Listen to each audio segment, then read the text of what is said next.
सीताराम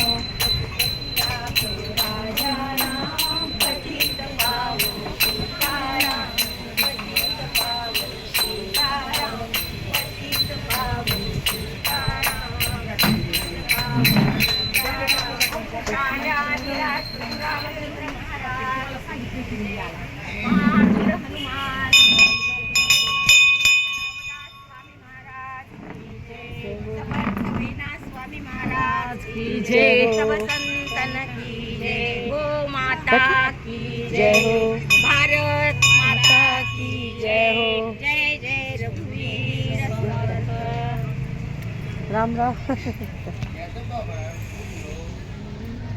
धर्म रक्षावया अवतार घेसी धर्म रक्षावया अवतार घेसी धर्म रक्षावया अवतार घेसी काळ्या भक्तासी आपुलिया आपुल्या भक्तासी काळमिया धर्म रक्षावया अवतार घेसी धर्म रक्षावया अवतार घेसी अंबरीशासाठी जन्म सोशियेले अंबरीशासाठी जन्म सोशियेले दुष्ट निर्दळीले किती एक दुष्ट निर्दळीले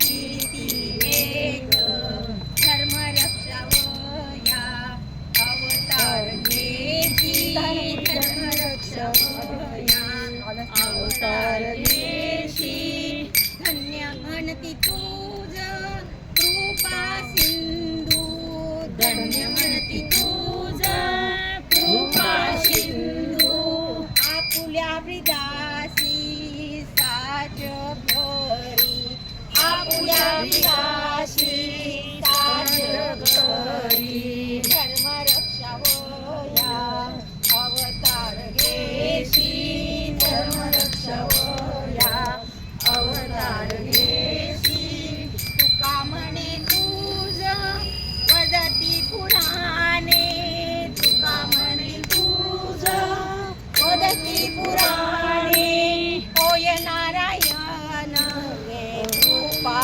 सिंधू होय नारायण कृपा सिंधू धर्म रक्षावया अवतार घेसी धर्म रक्षावया अवतार घेसी आपुल्या भक्तासी आयासी आपुल्या भक्तासी आयासी धर्म रक्षावया अवतार घेसी धर्म रक्षावया अवतार घेसी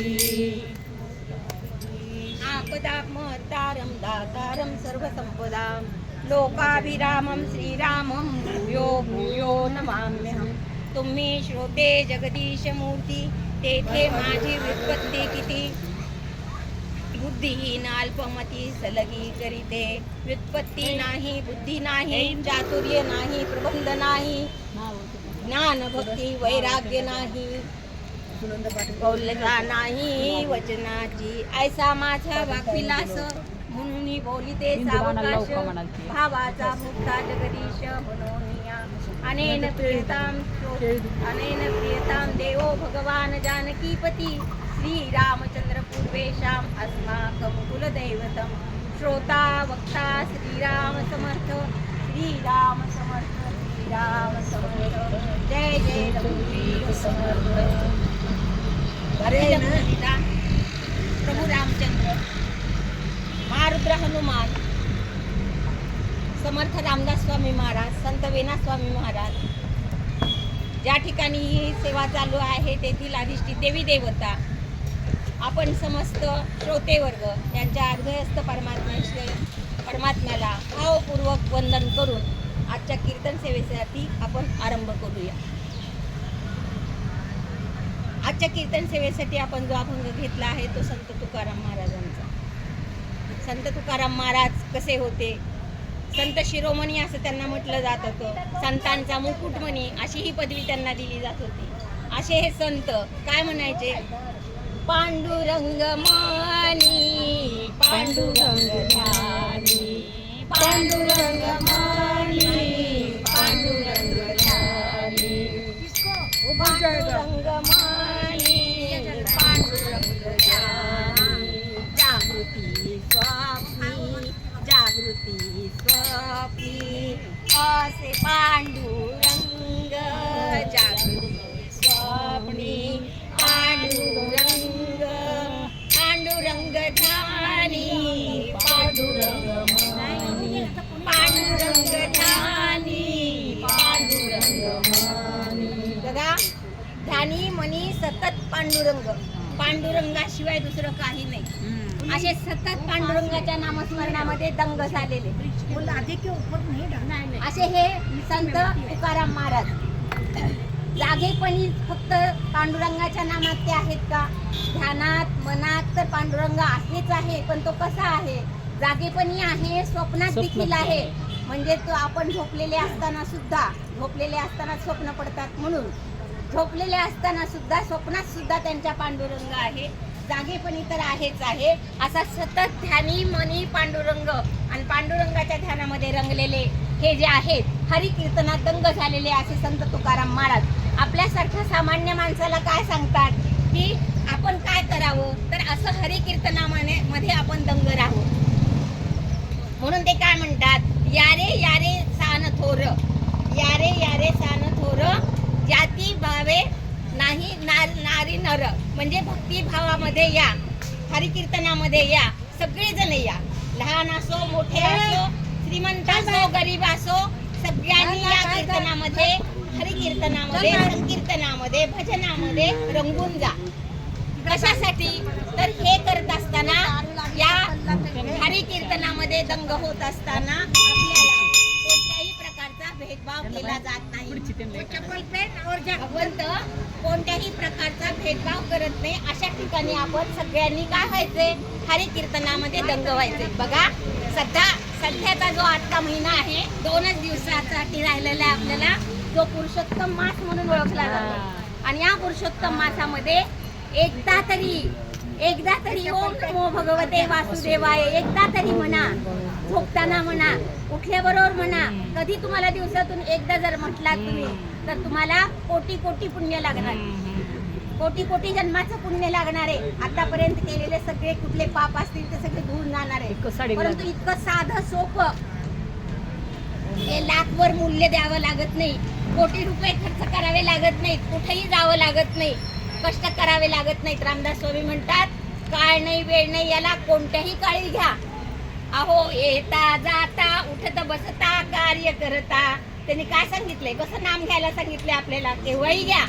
येता जाता उठत बसता कार्य करता. अहो एवढंच नाही, शेजेवरी शयन करता, झोपलेले असताना सुद्धा घ्या. हो, कधीही घ्या, त्याला बंधन नाही. देवाचं नाव घ्यायला, भगवंताचं नाव घ्यायला कोणत्याही प्रकारचं बंधन नाही. कारण या नामस्मरणामुळे काय होणार आहे, तर अगदी लाख मोलाचा फायदा आपला होणार आहे. म्हणूनच त्यांनी आपल्याला या अभंगात सांगतानाच एक उपदेश केलाय. कोणता उपदेश केलाय? अहो हा भगवंत सुद्धा अवतार घेतो. कशासाठी अवतार? धर्म रक्षावया अवतार घेतो. भगवंत अवतार का घेतो? तर धर्माचं रक्षण करण्यासाठी. धर्म रक्षावया अवतार घेती, भक्तासी आपुल्या पाळावया. आपल्या भक्ताचं पालन पोषण करण्यासाठी, संकटामध्ये रक्षण करण्यासाठी, भक्तासाठी तो आहे तसा धावत येतो. अनेक उदाहरणं तुम्ही अनेक कथांमधून ऐकलेले आहेत, माहितीये तुम्हाला. मला फक्त एवढंच सांगायचंय की हा जर पुरुषोत्तम मास असेल आणि एवढा जर महत्वाचा महिना असेल, क्षण न क्षण महत्वाचा आहे. काय हो, क्षणाचा तरी भरवसा आहे का? आता आपण बोलतोय, पुढच्या क्षणाला काय होईल आपल्याला माहित आहे का? कारण 2च गोष्टी भगवंताने आपल्या हातात ठेवलेल्या आहेत आणि 2 गोष्टी आपल्यावर सोपवलेल्या आहेत. गणपति जी का मंदिर है। देखो यहाँ कीर्तन हो रहा है, प्रवचन चल रहा है। देखो ये प्रवचन चल रहा है इधर। ये देखो आज एकादशी है ना, सब पूजा कर रही, प्रवचन चल रहा है। मैं भी सब पूजा करने के लिए आई थी, सत्संग करने के लिए आई। और ये देखो अगर वीडियो पसंद आई तो लाइक करो, सब्सक्राइब करो, कमेंट करो, घंटी का बटन जरूर दबाओ।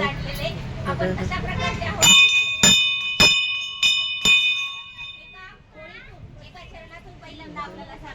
गणपती बाप्पा मोरया।